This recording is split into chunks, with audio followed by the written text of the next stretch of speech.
Messieurs, le 12 juin 2009 représente désormais une date historique dans l'évolution politique de mon pays. À la suite de manipulations et fraudes flagrantes, ultimement approuvées au plus haut niveau de ce régime théocratique, le monde entier a découvert le vrai visage totalitaire de ce régime.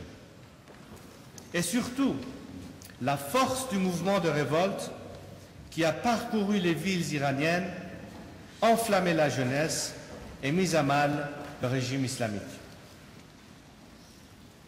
Ce régime massacre, pend, emprisonne et torture depuis 3 décennies en toute impunité.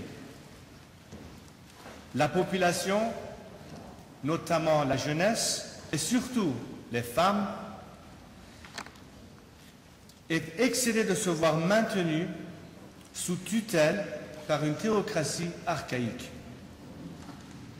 Le régime a été enfin pris en flagrant délit. La brutalité de sa répression est maintenant connue de tous.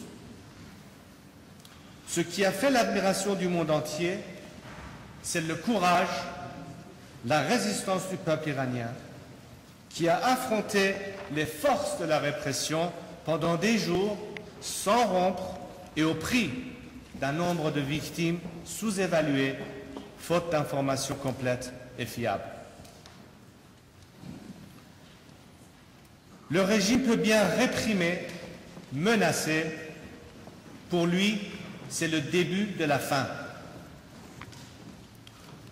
Je voudrais m'adresser ce soir en premier lieu à mes chers et braves compatriotes en Iran pour leur dire que votre voix a été entendue. Le monde entier a perçu la clameur qui s'est élevée de tout le pays et il sait que la révolte gronde, même si la répression et la terreur se déchaînent pour réduire au silence le peuple. J'appelle les responsables iraniens, les dignitaires religieux, à quelque niveau que se situe leur responsabilité, à se détacher de ce régime illégitime et condamné. J'appelle une nouvelle fois les forces coercitives et notamment les Bassidji à ne pas oublier qu'ils répriment leurs frères et leurs sœurs. Pour parvenir à un Iran libre et démocratique, nous devons réussir la réconciliation nationale à travers une amnistie générale.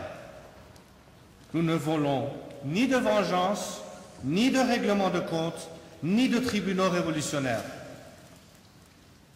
Dans cet Iran pour lequel nous nous battons, chacun aura sa place. Nous pourrons enfin vivre dans un état de droit, en égalité, en dignité, où l'expression de toute pensée, de toute idéologie et de toute croyance sera garantie. Je me battrai à leur côté pour libérer notre pays, pour qu'enfin la démocratie tant désirée soit établie en Iran.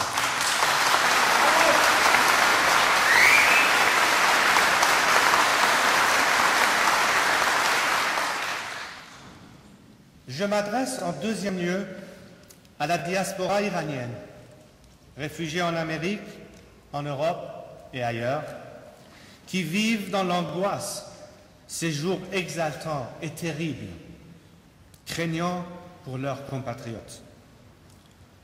Je veux leur dire que le moment est venu d'affirmer votre solidarité active avec ceux qui, à l'intérieur du pays, dans la rue ou dans la clandestinité, entreprennent au risque de leur vie de résister à l'oppression et à la terreur. Pour exprimer cette solidarité et pour qu'elle soit efficace, notre unité est impérative.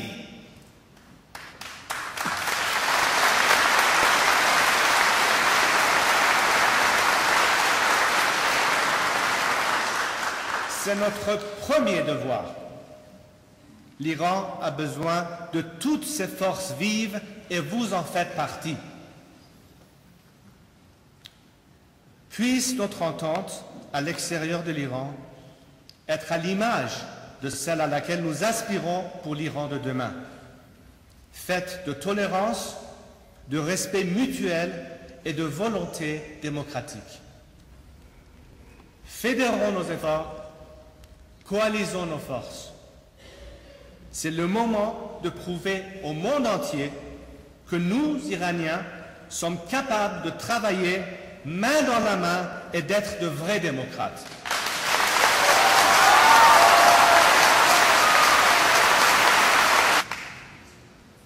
Je m'adresse enfin avec force et conviction au peuple des pays démocratiques et à leurs dirigeants. Ne revisez pas la main tendue par mes compatriotes. Chers amis, nous avons besoin de vous. Pas seulement de votre sympathie et de votre compassion. Ce dont nous avons besoin, c'est de votre aide et de votre soutien.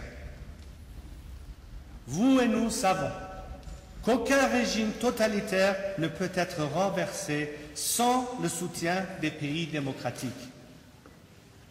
Notre tâche sera plus facile si les sanctions internationales, à la fois politiques, diplomatiques et économiques, continuent à faire pression sur le régime.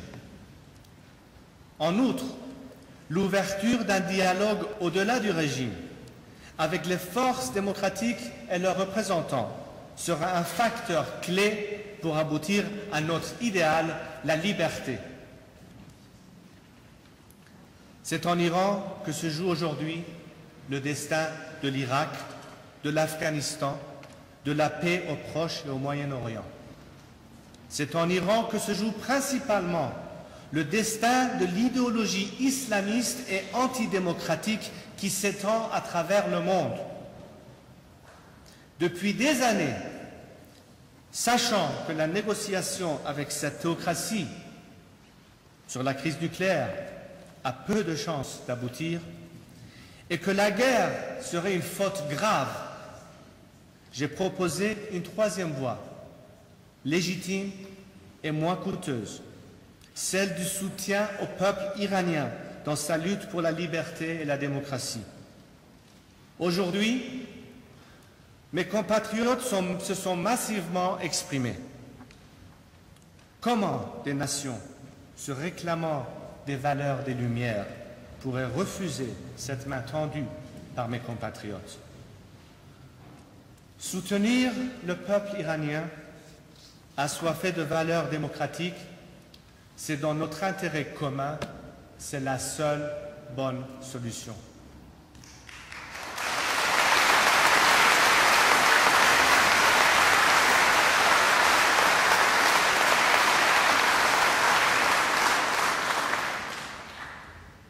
L'heure est venue d'agir. Le régime est miné par des fissures internes et des guerres intestines, ruiné par une politique et une économie désastreuses. Il y a dans l'histoire des moments qu'il ne faut pas laisser passer, des moments décisifs qu'il faut savoir saisir. Aujourd'hui, nous sommes dans l'un de ces moments qui changera la face du monde. Soyons ensemble à la hauteur de l'histoire. Merci.